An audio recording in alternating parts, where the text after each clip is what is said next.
Telangana state teacher eligibility test మ్యాథమెటిక్స్లో భాగంగా మనం ఆల్జీబ్రా గురించి నేర్చుకోబోతున్నాం. ఆల్జీబ్రా అనేటువంటి చాలా ఇంపార్టెంట్ కాన్సెప్ట్, మీ అందరికీ తెలిసిందే. మనకు ఈ ఎగ్జామ్లో 8 అంశాలపైన ప్రశ్నలు అడిగే ఛాన్సెస్ ఉన్నాయి. అందులో ఆల్జీబ్రా ఒకటి. మనకు కంటెంట్ పరంగా 24 మార్కులకి క్వశ్చన్లు అడుగుతారు. కాబట్టి సుమారు 3 నుంచి 5 మార్కులు ఈ ఆల్జీబ్రాలో నుండి వచ్చే అవకాశం ఉంటుంది. కాబట్టి మీరు దీన్ని జాగ్రత్తగా ప్రాక్టీస్ చేస్తే ఖచ్చితంగా మీకు మంచి మార్కులు వచ్చే అవకాశం ఉంటుంది. ఏదైనా ఒక విలువ స్థిరముగా ఉంది అనుకోండి, దాన్ని స్థిర విలువ అంటారు. సింపుల్గా మనం చెప్పాలనుకుంటే 7 ఎక్కడ రాసినా దాని విలువ 7 ఉంటుంది. 5 ఎక్కడ రాసినా దాని విలువ 5 ఉంటుంది. 7, 5, 13, 20, 100, 250 ఇలా ఈ విలువలని స్థిర విలువలు అంటారు. అలాగే X, Y, Z, A, B, C ఈ ఆల్ఫాబెట్స్ని మనం చర విలువలుగా మనం ఉదాహరణకి చెప్తాం. ఉదాహరణకి మనం ఒక కాంటెక్స్ట్ తీసుకుందాం. 10 పెన్నుల విలువ 200 రూపాయలు. అయితే 100 పెన్నుల విలువ ఎంత అని అడిగాం.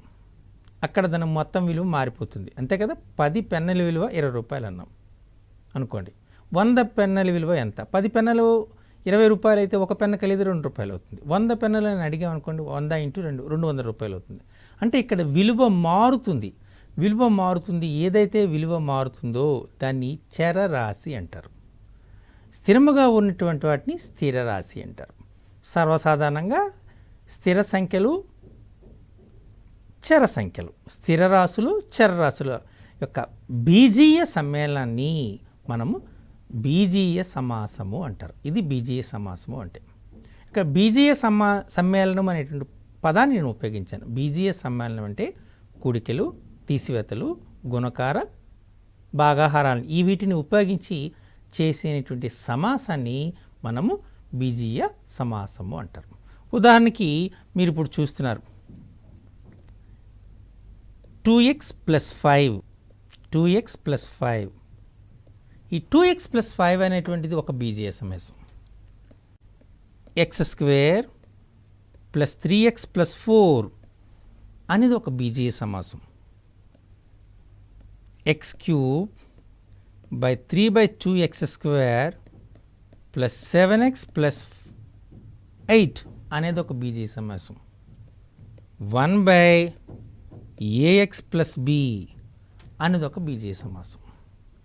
ఇందులో 2x + 5, x² + 3x + 4, x³ + 3/2x² + 7x + 8, 1/ax + b అనేటువంటి ఒక 4 బీజీయ సమాసాలు ఇవ్వబడ్డాయి.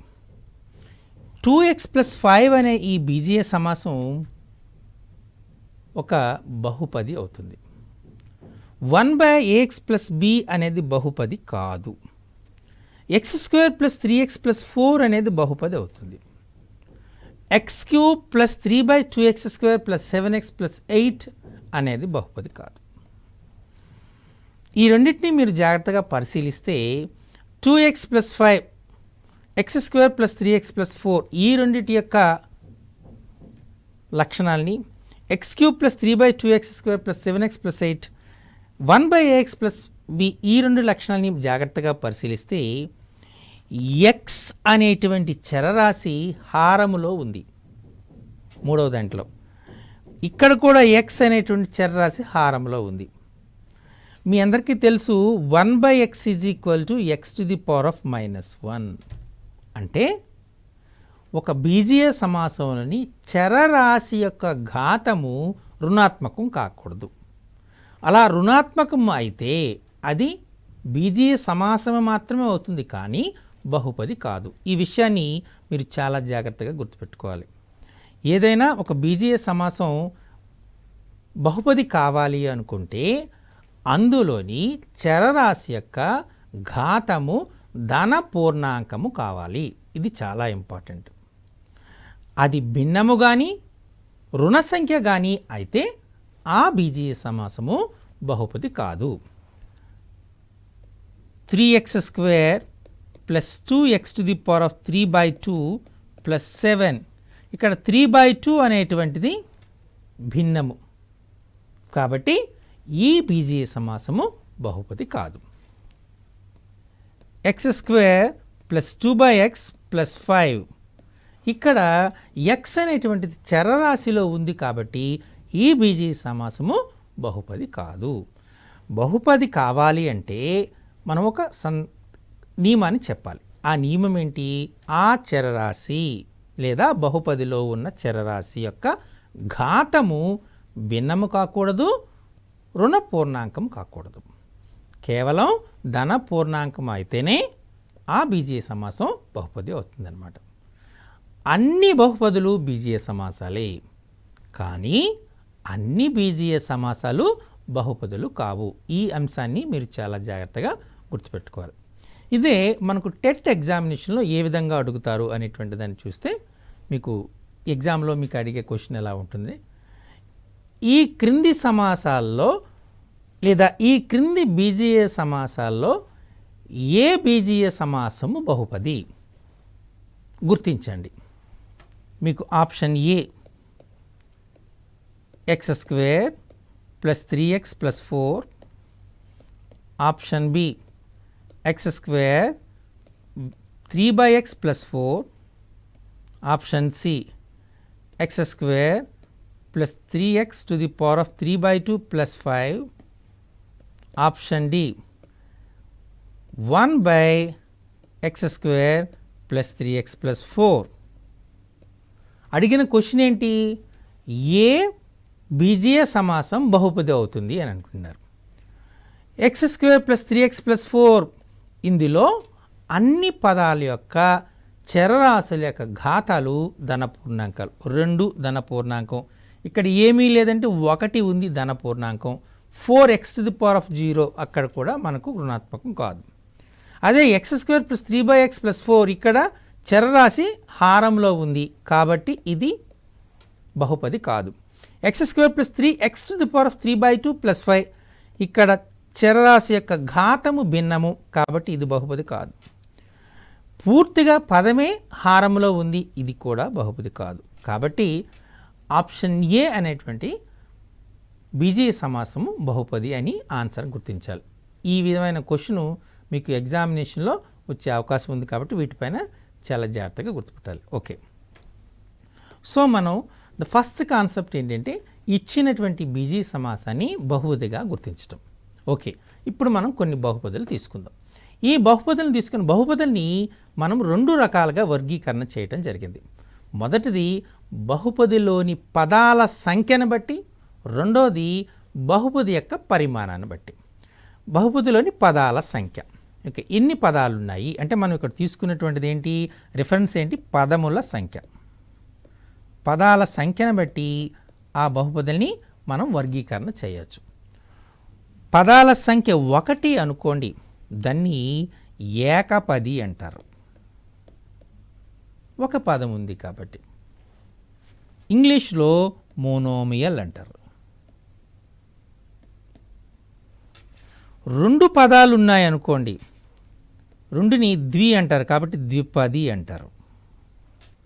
ఇంగ్లీష్లో బైనామియల్ అంటారు. అదే 3 పదాలు ఉన్నాయనుకోండి, దాన్ని 3 అంటే 3 అంటాం కాబట్టి త్రిపది అంటాం. ఇంగ్లీష్లో ట్రైనామియల్ అంటారు. 3 కన్నా ఎక్కువ పదాలు ఉన్నాయనుకోండి, 4 అంటే గ్రేటర్ దాన్ 3. 3 కంటే ఎక్కువ అంటే ఉదాహరణకి 4 తీసుకున్నాం. గ్రేటర్ దాన్ 3 అయితే దాన్ని బహుళపది అంటారు. ఇంగ్లీష్లో మల్టీనామియల్ అంటారు.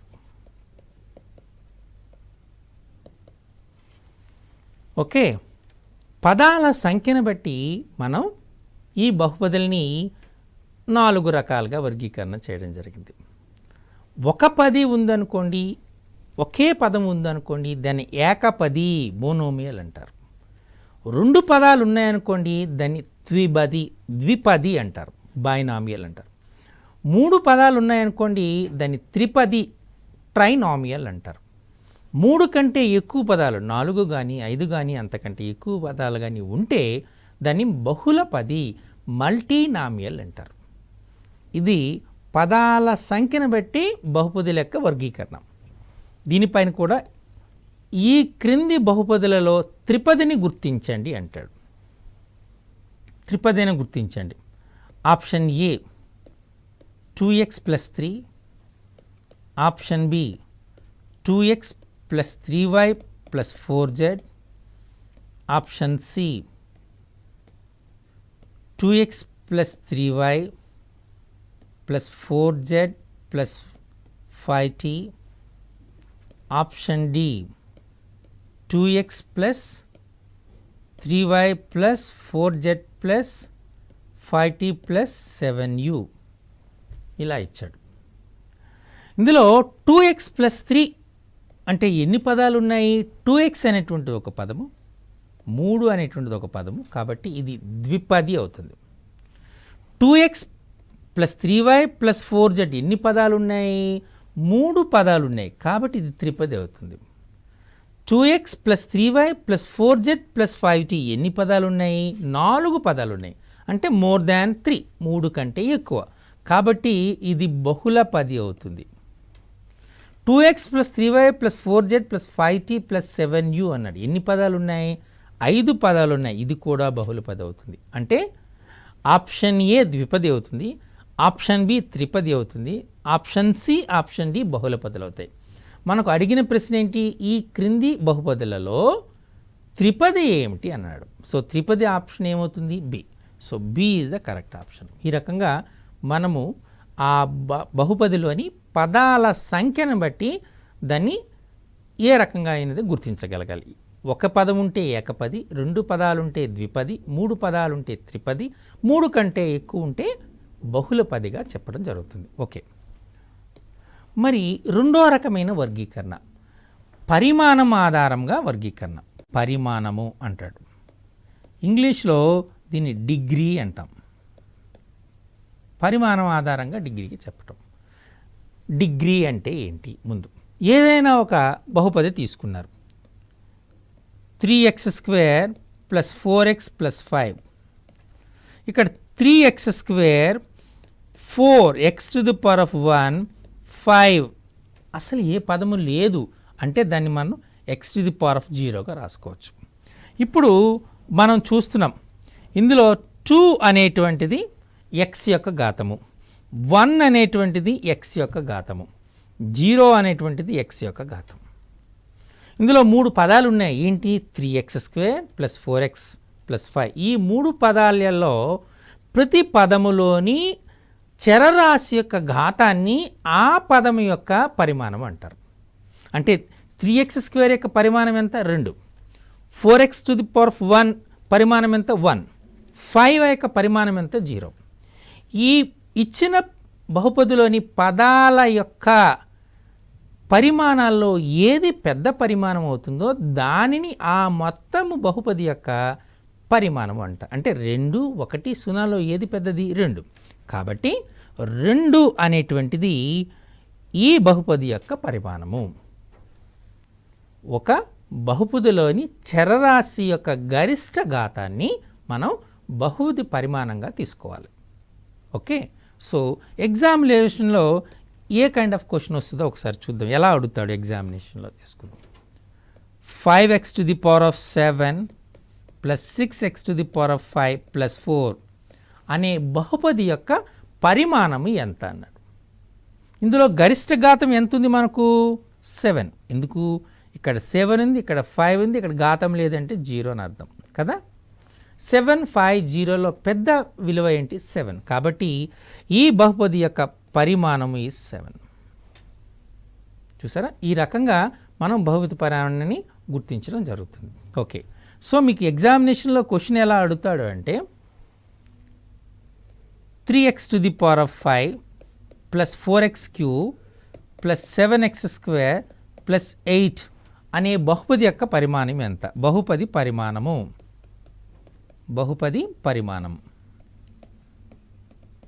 Option A 5, option B 3, option C 4, option D 8 అంటాడు. ఇక్కడ మీరు చూస్తే 5 మీరు చూసారు, ఈ ఎక్స్ యొక్క గరిష్ట ఘాతం 5, కాబట్టి 5 అనేటువంటిది ఈ బహుపది యొక్క పరిమాణం అవుతుందిగా గుర్తించగలగాలి. అయితే దీనిలో చూద్దాం 3, ఇది కూడా ఎక్స్ యొక్క ఘాతమే కానీ చిన్న విలువ. ఇక్కడ 4 ఎక్స్ క్యూబ్ అనే పదము యొక్క గుణకం ఇది. 8 అనే స్థిర పదం. చూసారా, మీరు ఇందులో ఇచ్చిన విలువల యొక్క లక్షణాన్ని కూడా గుర్తించగలగాలి. అంటే 8 అనేది స్థిర పదం, 4 అనేది ఎక్స్ క్యూబ్ యొక్క గుణకం, 3 అనేటువంటిది ఎక్స్ యొక్క ఘాతం, 5 అనేటువంటిది ఆ మొత్తము బహుపది యొక్క పరిమాణం. కాబట్టి ఆన్సర్ ఏగా మనం గుర్తించగలగాలి. ఈ రకంగా ఎగ్జామినేషన్లో అడుగుతారు. క్లియర్. కొన్ని సందర్భాల్లో ఇచ్చినటువంటి దానికి గుణకాలు కూడా అడుగుతారు. ఏదో ఫర్ ఎగ్జాంపుల్ మీరు ఇచ్చాడు 7x⁵ plus 4x³ plus 6x - 7 అని ఇచ్చాడు. ఈ బహుపది యొక్క x² గుణకము ఎంత అని అడుగుతాడు. x² గుణకం option A 7, option B 4, option C 6, option D 0 అని ఇస్తాడు.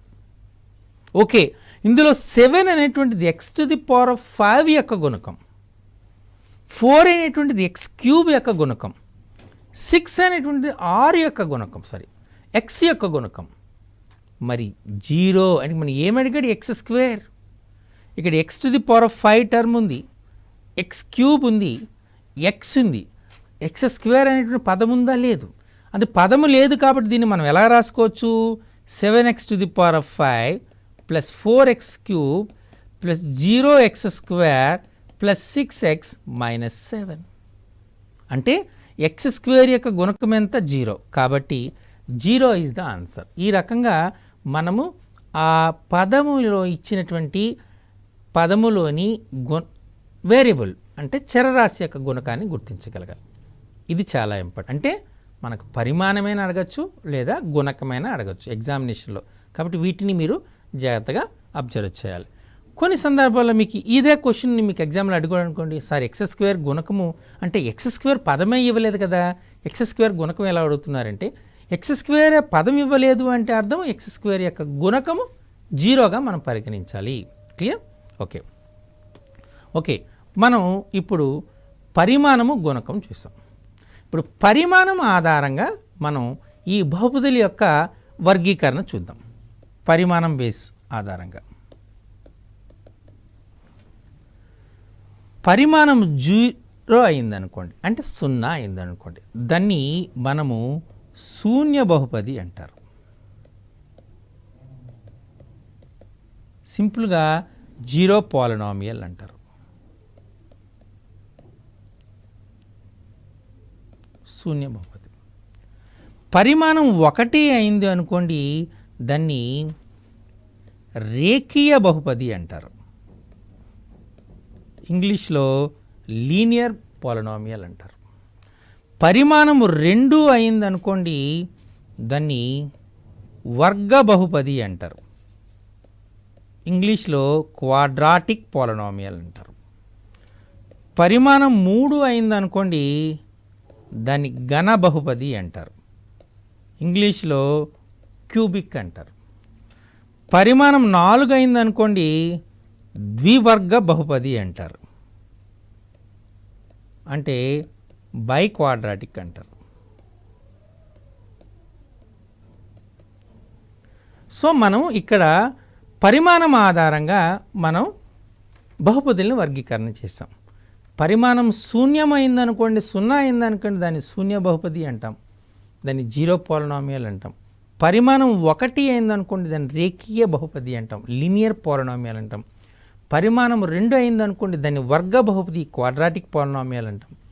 పరిమాణం 3 అయిందనుకోండి, దాన్ని ఘన బహుపది అంటాం, క్యూబిక్ పాలినామియల్ అంటాం. పరిమాణం 4 అయిందనుకోండి, ద్వివర్గ బహుపది అంటాం, బై క్వాడ్రాటిక్ పాలినామియల్ అంటారు. ఈ రకంగా పరిమాణం ఆధారంగా మనం బహుపదుల్ని వర్గీకరణ చేయొచ్చు. ఓకే, సో టెట్ ఎగ్జామ్లో ఎలా అడుగుతారు? ఈ క్రింది వానిలో ఘన బహుపదిని గుర్తించండి అంటాడు. ఏదో ఘన బహుపది అని అడిగాడు.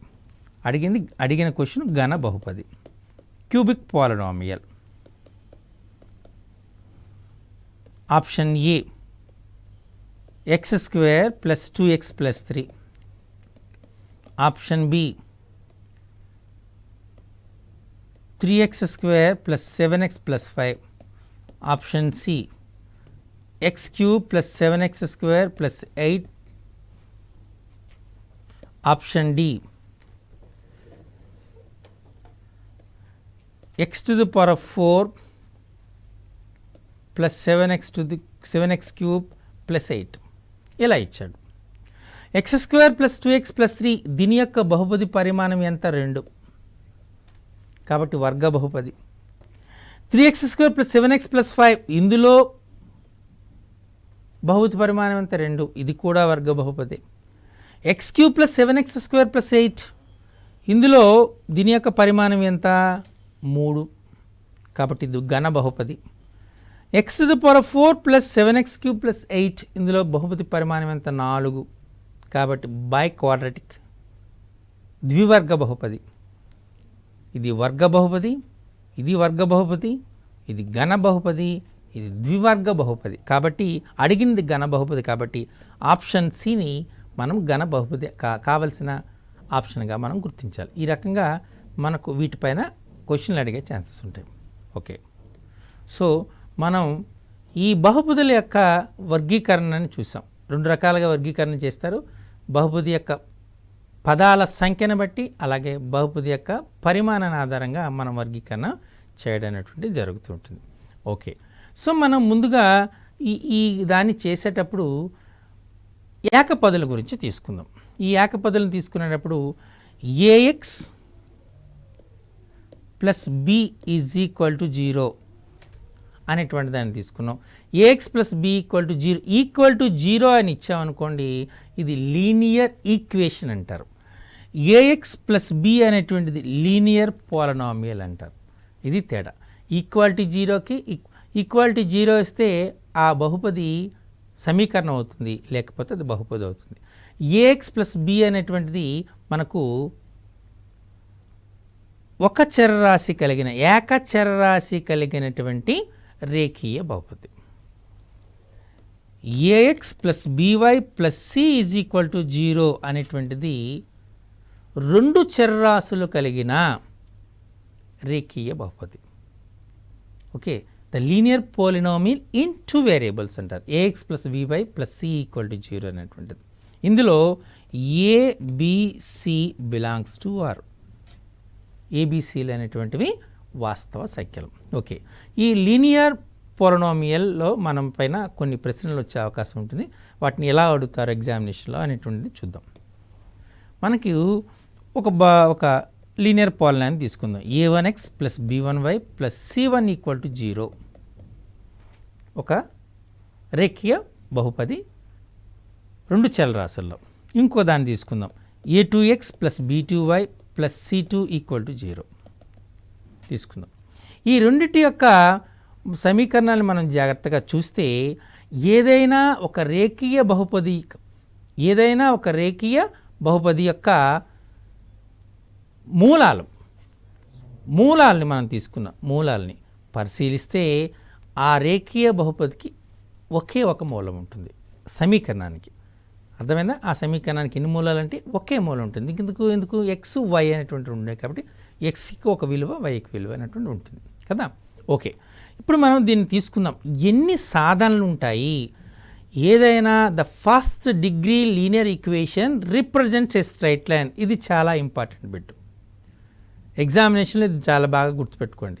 The first degree linear equation represents a straight line. ఏక పరిమాణము కలిగినటువంటి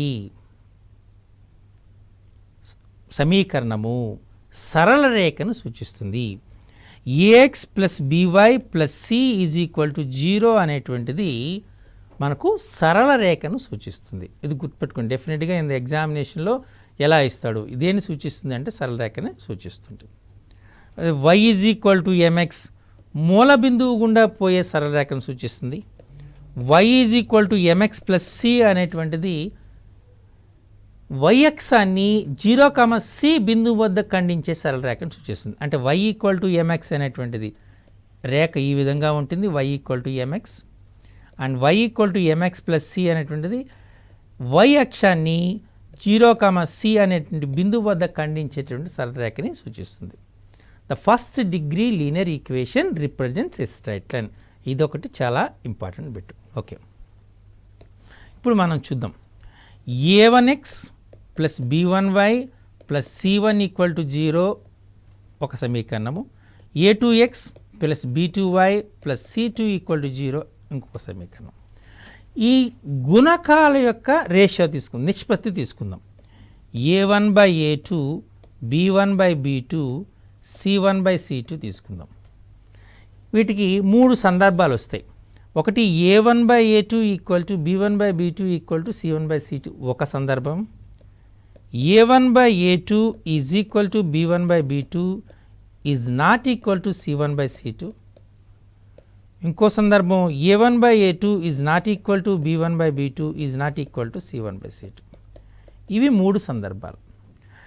a1/a2 is equal to b1/b2 is equal to c1/c2 అనేటువంటిది సంబంధం మనం సాధిస్తే ఆ 2 సమీకరణాలకు సాధనలు అనేటువంటివి అనంతమైనవి ఉంటాయి, అనంతమైన సాధనలు ఉంటాయి. వీటిని ఇటువంటి ఈక్వేషన్స్ని డిపెండెంట్ ఈక్వేషన్స్ అంటారు, పరస్పర ఆధారిత సమీకరణాలు. ఇది గుర్తుపెట్టుకోండి, దీన్ని డిపెండెంట్ ఈక్వేషన్స్, పరస్పర ఆధారిత సమీకరణాలు, పరస్పర ఆధారిత సమీకరణ డిపెండెంట్ ఈక్వేషన్స్ అంటారు. a1/a2 ఈక్వల్ టు b1/b2 ఇచ్ is not equal to c1/c2 అయ్యింది అనుకోండి. ఈ రెండింటిని మనం సాధిస్తే సాధనలే ఉండవు. వీటిని సంగత సమీకరణాలు అంటారు, కన్సిస్టెంట్ ఈక్వేషన్స్ అంటారు. a1/e2 is not equal to b1/b2 is not equal to c1/c2 అయింది అనుకోండి, ఒకే ఒక సాధన ఉంటుంది. దీన్ని అసంగత సమీకరణాలు అంటారు. ఓకే, సో మనం ఈ సమీకరణాల సంఖ్యను బట్టి మనం వాటిని గుర్తించడం జరుగుతుంది. ఓకే, సో ఇప్పుడు మీరు జాగ్రత్తగా అబ్జర్వ్ చేస్తే a1x plus b1y plus c1 equal to 0, a2x plus b2y plus c2 equal to 0 అని తీసుకున్నారు కదా. ఇక్కడ 3 సందర్భాలు వచ్చాయి. a1/a2 is equal to b1/b2 equal to c1/c2 అవకాశం ఉంటుంది. a1/a2 is equal to b1/b2 is not equal to c1/c2 అనేటువంటి ఒక సందర్భం వస్తుంది. a1/a2 is not equal to b1/b2 is not equal to c1/c2 అని వస్తుంది. a1/a2 is equal to b1/b2 is equal to c1/c2 వస్తే వీటికి అనంతమైన సాధనలు ఉంటాయి. a1/b2 is equal to b1/b2 ఇటు ఇలా వస్తే is not equal to c1/c2 అని వస్తే సాధనలు ఉండవు, జీరో సాధనలు అనమాట. a1/a2 is not equal to b1/b2 is not equal to c1/c2 అయితే దానికి ఒకే ఒక సాధన ఉంటుంది. వీటిపైన ప్రశ్నలు వచ్చే అవకాశం ఉంటుంది. ఖచ్చితంగా ఎగ్జామినేషన్లో అడుగుతారు. మీరు ఆ రేషియోని క్యాలిక్యులేట్ చేసి ఏ అనేటువంటిది ఎన్ని సాధనలు ఉంటాయో మీరు చెప్పాలి. క్లియర్? సో ఈ రకంగా మనం సమీకరణాలని ఏ రకమైన సమీకరణాలో గుర్తిస్తాం.